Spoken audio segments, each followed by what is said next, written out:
Tonight, the critical countdown to the cabinet reveal.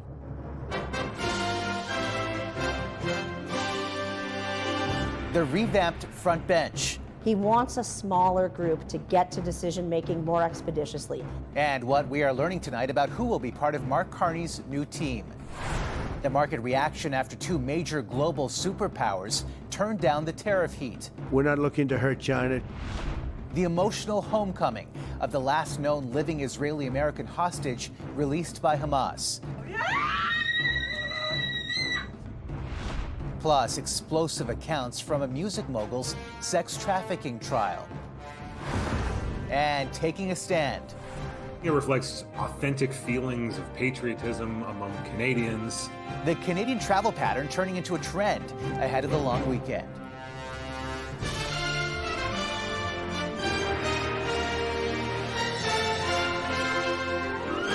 CTV National News with Omar Sachedina.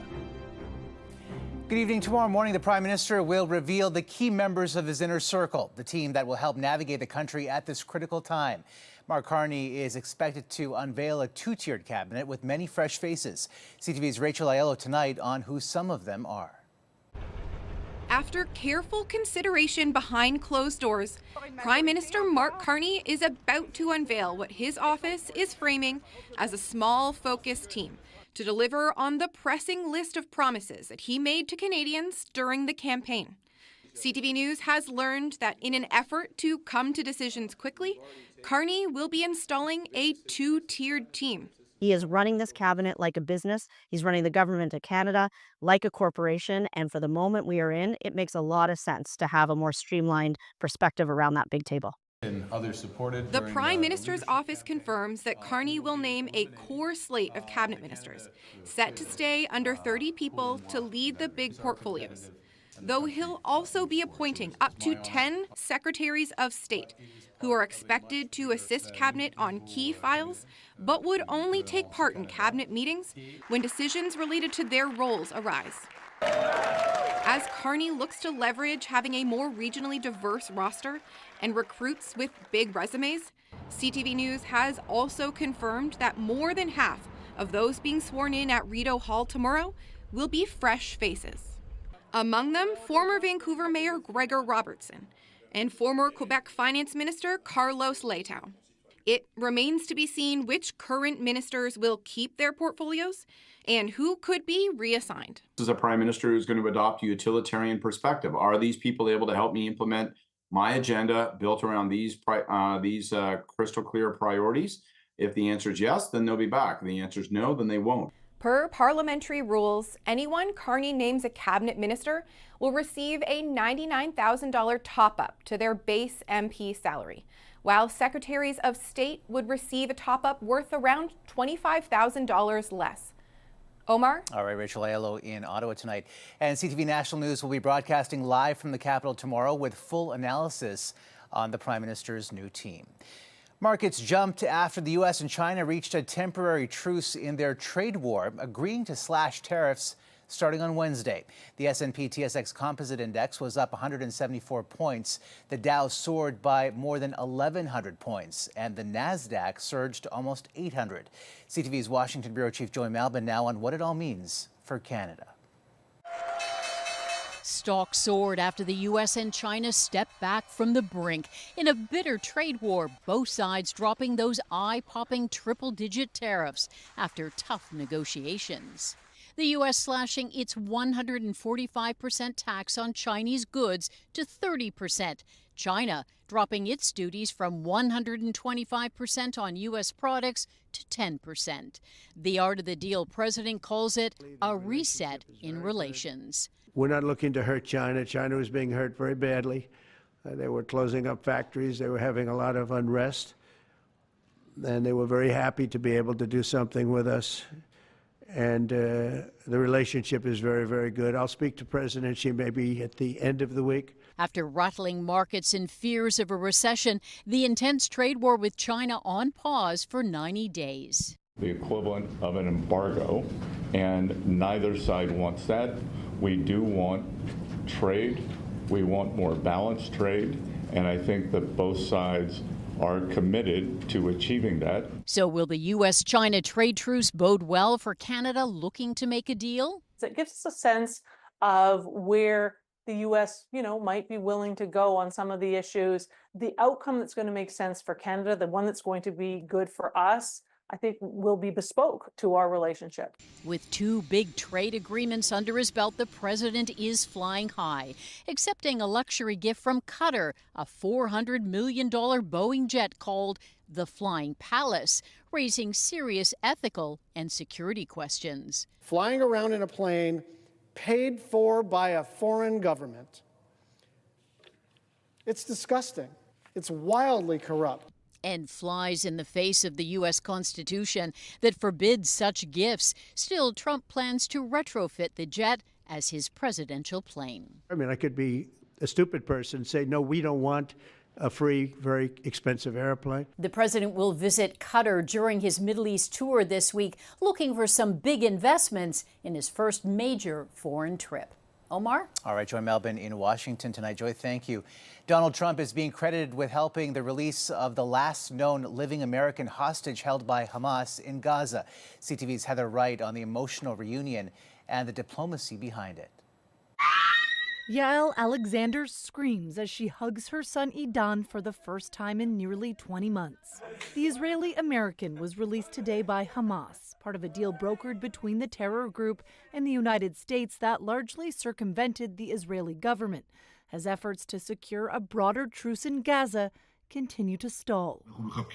Today, Israel's prime minister said the release of the 21-year-old soldier taken during the October 7th attack on Israel was due to its increased military pressure in Gaza, along with diplomatic pressure from the United States. But critics of Benjamin Netanyahu accuse him of prioritizing the war against Hamas over the safe return of Israeli hostages. Nimrod is still alive.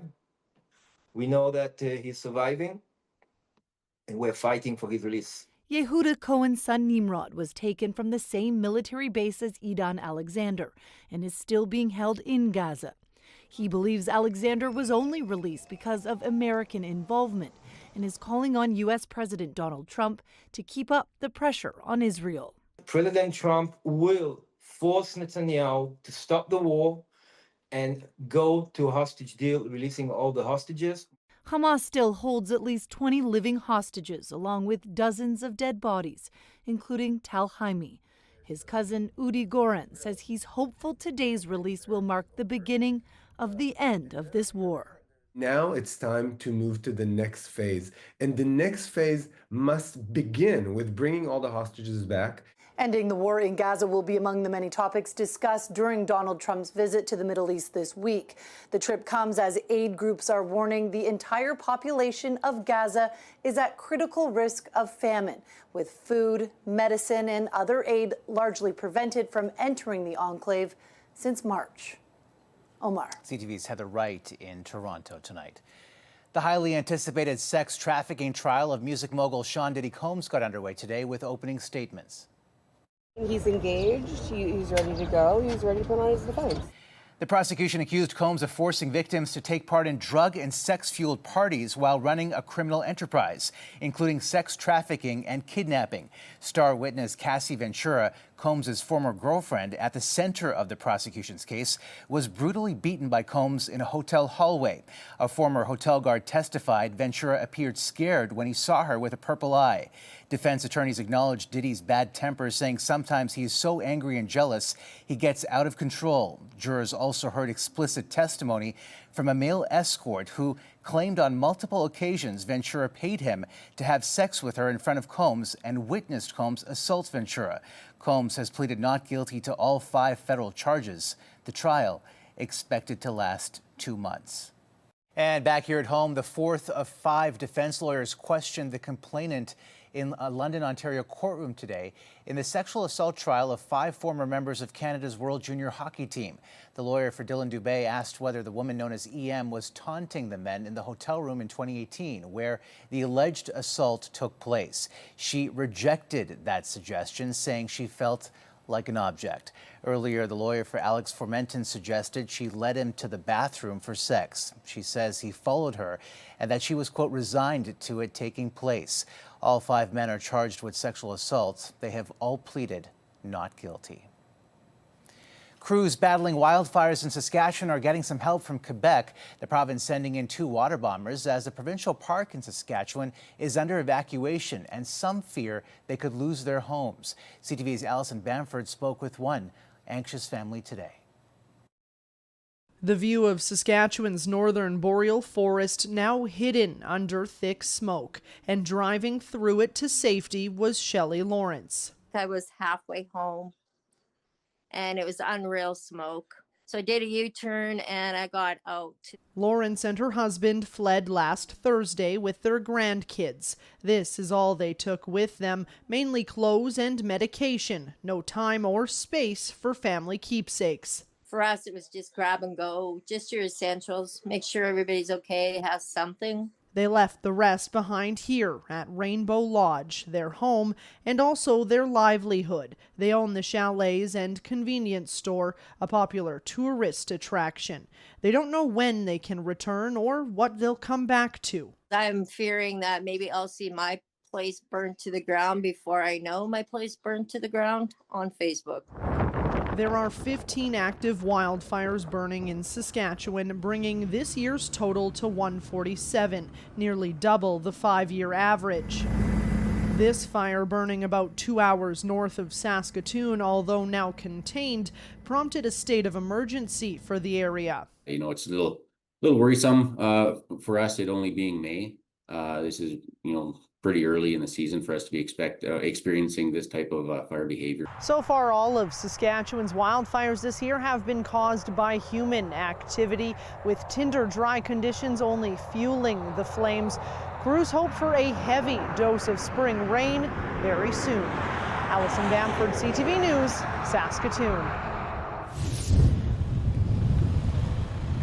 A fast-moving grass fire broke out in a small suburb of Winnipeg and destroyed several structures. Employees in the industrial area were evacuated as a precaution. Crews battled heavy winds and eventually got the fire under control. Wildfires have ravaged parts of the province, forcing people to flee. This comes as Winnipeg broke a weather record. Environment Canada says 33.8 degrees Celsius eclipsed the previous mark by 1 degree. The previous record was set on the exact same date 67 years ago.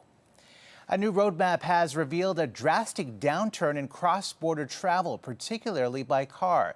Here's CTV's Geneviève Beauchemin on why travelers are steering in a different direction ahead of the long weekend. Trouble in the relationship between Canada and the U.S. has once again driven down travel to the south. For the 4th month in a row, Canadians scratched the U.S. off their travel list when they could. When it comes for vacation, I think there's other places I would rather go. Both air and ground traffic slowed. In April, Canadian resident return trips by air fell 19.9% compared to the same month in 2024. For road trips, the decline was steep, a 35.2% drop. What was a notion months ago of buying Canadian even in travel is now a trend that's holding. The low loonie compared to the U.S. dollar is a factor, but most blame the trade war and President Donald Trump's annexation threats. I think it reflects authentic feelings of patriotism among Canadians. It's very difficult to affect the world as an individual, but on this one thing, you can actually do something. Some fear their phones being searched by border guards or even detention. For Lisa King and Fred Sakeley from Ottawa, the issue of travel south is a bit of a touchy issue. I'm not traveling to the U.S. He's more open to traveling to the U.S. Oh, and you're a couple? We are. Yep, we're married. Is this causing a little bit of... This is a conversation we don't discuss at home anymore. I want to go where I want to go, and if it's Florida or Boston, because we have friends in New York, I'd go visit them in a heartbeat. The statistics also include a bit of a warning sign. Americans are slowing travel to Canada too. Air arrivals are down 5.5%, automobile trips down 10.7% from the same month in 2024. But the question now is whether this shift in the cross-border lifestyle Canadians have embraced for generations will drive the U.S. to reconsider its policies. It's not clear what the impact will be yet on the busy travel season, but many say they've written the U.S. off their list. Omar. All right, Geneviève, thank you. Coming up. Things are not good there for a woman, for a young woman specifically. What the future holds for an international genius who can no longer afford to study in Canada. Plus, the Pope's message to the media.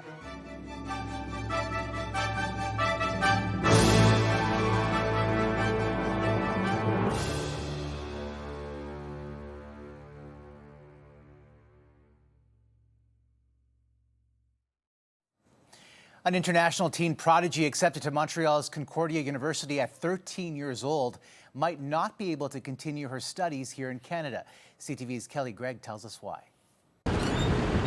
While most students here are in their 20s, Sarah Saidi is just 15. I finished the entire elementary school material when I was 6. Her parents discovered her talents as a baby. She started talking around 1 year old and graduated high school at 13 just 2 years ago. I didn't tell anyone about my age because I didn't want them to treat me differently. Saidi was initially accepted to Concordia University at 13 years old. But because her study documents took so long to come in, she only started last fall, right at the same time as the provincial government raised tuition for international students to over $20,000. The value of the Iranian currency is just dropping so rapidly, it is crazy. So if we were counting on getting money from Iran, from my father who lives there, it just doesn't work anymore. Now, despite having a 4.0 GPA in biochemistry, straight A's, and a letter from a professor saying Sarah Saidi is a truly gifted young student, and I had no idea she was years younger than my typical students, she might not be able to continue, and that would force her to go back to Iran. It's heavy, it's huge, and things are not good there for a woman, for a young woman specifically. Over the past few years, Iran has cracked down on university students in the face of protests over the death of a 22-year-old woman in police custody.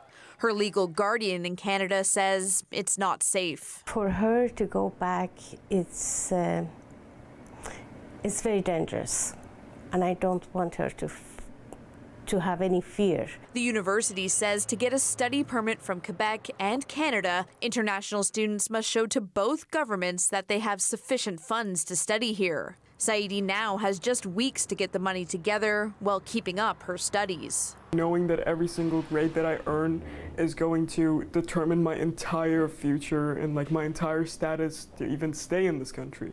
At just 15 years old, she's trying to figure out how to keep her academic dreams alive. Kelly Gregg, CTV News. A flight carrying 59 white South Africans granted refugee status by the Trump administration landed in the U.S. today. White farmers are being brutally killed, and their land is being confiscated in South Africa. The South African government says claims of Afrikaners being persecuted are completely false. One of Trump's closest advisors, Elon Musk, who was born in South Africa, has previously said there was a, quote, genocide of white people in the country, but that has been widely discredited. Human Rights Watch calls it, quote, a cruel racial twist at a time when the Trump administration is blocking thousands of other refugees from entering the country. The Pope defended freedom of the press today in his first address to members of the media at the Vatican. The new leader of the Catholic Church also made a joke about the warm welcome from those gathered. Thank you for this wonderful reception. They say when they clap at the beginning, it doesn't matter much. If you're still awake at the end and you still want to applaud, thank you very much. The Pope called for the release of journalists imprisoned around the world and highlighted the role of the media in bringing attention to injustice and poverty. Still ahead, which Canadian rapper was attacked in prison?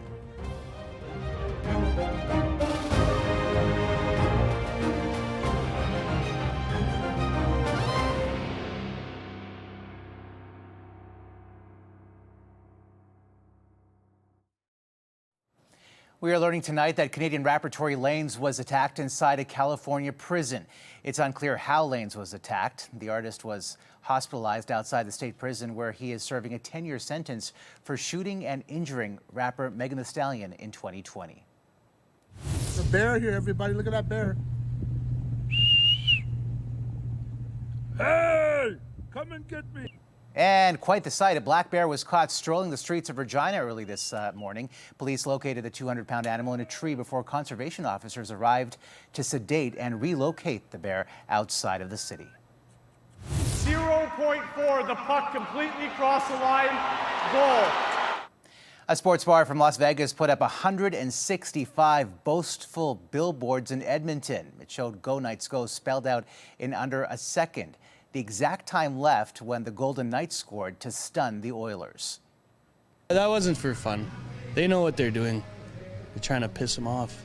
I'm a Jets fan, so I think that's hilarious. I don't know. I think it's kind of sad. I think it's for fun, but it's always a rivalry around here, so I like it, but I say go Oilers.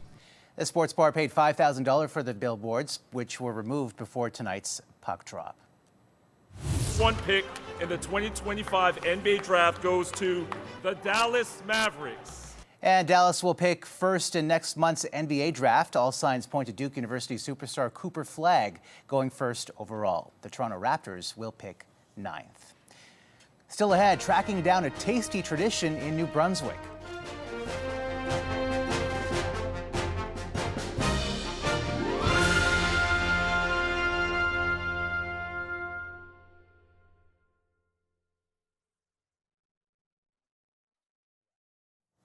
A special springtime tradition is underway in the Maritimes. Here's CTV's Sarah Plowman on an annual delicacy found along streams and riverbeds. In a wooded area that hugs a river, dinner is sprouting. Fiddleheads, sometimes hidden, sometimes not. So we don't want the ones that are obviously turning into ferns, although fiddleheads are of course ferns, but we don't want to eat those kind. A spring tradition for many Maritimers, like historian Andrew McLean, who picked it up from his grandparents. Kind of a major thing for my family, but not just my family, but New Brunswickers from all over, all ages. Like Shane Purley Dutcher of Tobic First Nation, who was taught never pick the whole bunch and always leave one. Because you always try to leave some for the next person that's going to come. We used to go pick my aunts, my uncles, my grandmother. We always had spots that are secret spots, they would say. No, really, people are protective. This spot is obviously easy to find because it's right off the road, but that's why I only came here. I have lots of other spots I usually go to that's a lot more fiddleheads than this, so, but we're not going to go there. Cleaning the fiddleheads here is easier than in a sink. A basket with holes helps. Since time immemorial, we've picked fiddleheads, and it was always known as part of our diet, our traditional diet, along with salmon and fiddleheads. They're popular and timing is everything. There's only like a 2-week window where these things are ripe, so you have to be pretty quick on the ball. Quick to pick up a bag, roadside stands can run out. First week's really busy. We can go through between 200 and 300 pounds a day. What's for dinner? Fiddleheads. I like doing them with lemon and garlic sauteed. Delicious, especially for those who found them. Sarah Plowman, CTV News, McGowan's Corner, New Brunswick. They are delicious. And that's a snapshot of this Monday. For all of us at CTV National News, good night and see you tomorrow from Ottawa.